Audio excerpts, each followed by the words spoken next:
Prince Hee-yeon finally agrees to take Hee-ju as his wife. Amid the swirling controversy, Hee-ju becomes the center of public attention, with all top 5 trending keywords revolving around her. Yet despite the intense spotlight, she remains composed, carrying herself with a quiet ease as she takes in the attention now cast upon her.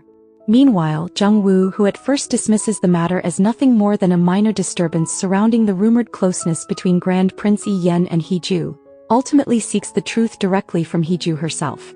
He questions her true motive, whether her desire to marry into a noble family stems from the importance she places on social status. Hee-ju does not deny it.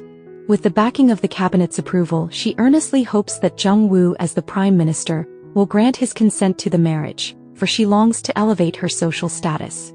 Thus, when Jung-woo presses her, asking if she truly intends to marry the Grand Prince, Hee-ju answers without hesitation she must marry him now. This only deepens the anticipation. Will Jung-woo become one of those who stand against the union? Especially given the closeness he shares with Hee-ju, which at times subtly suggests that he harbors unspoken feelings for her, compounded further by the pressure that will come from Queen Dowager Rang. Since that moment, Hee-ju appears more often beside Grand Prince Hee-yeon, standing at his side amid the swirling controversy. Reporters' cameras fixate on them, waiting with restless anticipation for the words that will leave the prince's lips, an answer to the scandal that links him to Hee-ju of Kflix Group, questioning the truth behind it. In their agreement to enter a contract marriage, Hee-ju finds herself quietly impressed by how convincingly Grand Prince Hee-yeon performs before others, making their relationship appear undeniably real, especially in the way he openly displays his affection toward her.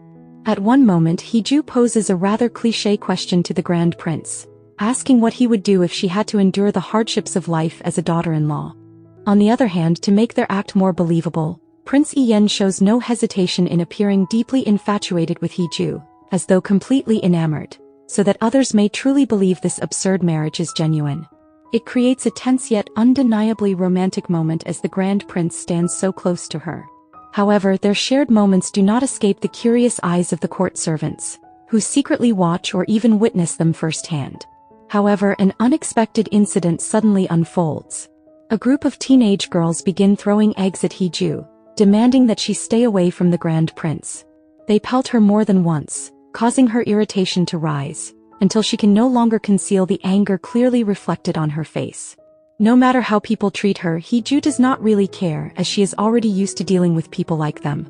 As attention shifts toward the growing relationship between the Grand Prince and Hee-ju, Queen Dowager Rang closely observes the news surrounding them.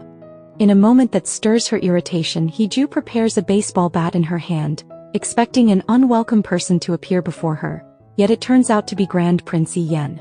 Until one day, Prince Hee-yeon makes a shocking announcement before the servants, that for the time being Hee-ju will stay with him, while Hee-ju stands behind him acting spoiled, almost as if she is seeking shelter in his presence. At one point, Queen Dowager Rang calls for an investigation into the fire that previously occurred in Jungwaejin Hall.